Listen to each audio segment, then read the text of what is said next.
this is an excellent quotation to use. There is sedition in the sound and a libel in every note of it. And I think this is, yeah, very interesting to think about. And if I were writing this essay, I would probably discuss this and ask methodologically, how can there be sedition in the sound of music? How does music instigate certain feelings in an individual or in a crowd of individuals that ends up changing the course of history? And I think the Irish context is really important. And I think we need to establish causality, as I've said before. And this is something that we'll look at in more detail towards the end of this video and in the last video on structuring the question. But it's important to think about how music changes identities of people, how it can create new forms of identities, how it can also spark people to rebellion, to instigate rebellion as well. By almost manipulating their emotions and inflaming their passions. So we're going to turn to page 5 and 6 here. And for example, remember that again with revolutions, you can also look at the American and French revolutions on this as well. So the role of music in these movements is contested. The Irish ballads were consumed by all social classes. So this is really important, and this can show you the power that music can have in uniting the community together. At the same time, you can look at the different spaces in which music was enjoyed and consider perhaps,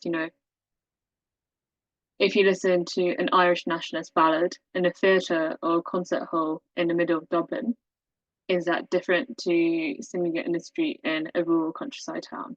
What kind of impact this has had on people? And when you think about this, you can even think about Benedict Anderson's very influential book called Imagined Communities, where he talks about the power of culture, the power of the written word, and the power of things like music and newspapers to bring together a group of people and to form their own sense of shared collective identity. And I think this is something that we can look at in more detail in the next video, but is also a very famous book and very accessible to read as well. So if you look it up, you can find a summary of it. And I think this is an excellent quotation. Music's popularity reflected a form of patriotic purchasing, an attempt to form a distinctive Irish identity, which can be situated within or beyond the British state. And like we talked about in the previous video about African American music, it's important to think about significance, not just in political terms, but also in cultural terms, the formation of one's own shared national identity, which is visible again in this Irish context. And like we said, I think the bottom of page 7 is interesting. The power of music was understood to be related to its effects on the body. Music evoked emotion when producing a physical response within the body, which in turn formed the appropriate emotion. And it was best able to communicate emotion that drove primitive humankind. In the next video, we'll be talking about the histories of emotion, because I think this is crucial for you all to understand if you're going to be answering this question.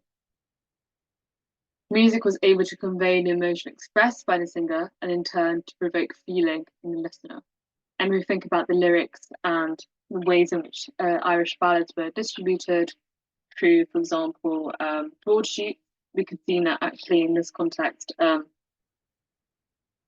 you could almost write down something and pass the image, pass the message to someone. So let's turn to the very last page, page 26.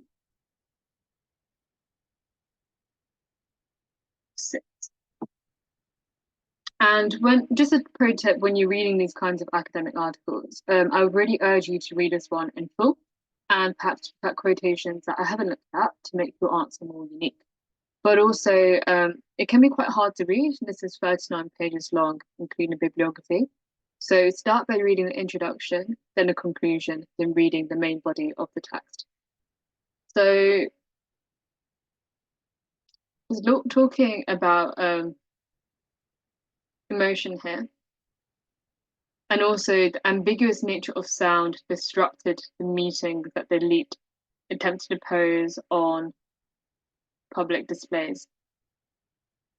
And I think this is really interesting as well, in looking at the histories of silence, not just music, but in also looking at how music is something difficult to control, different from, for example, someone coming up with a banner.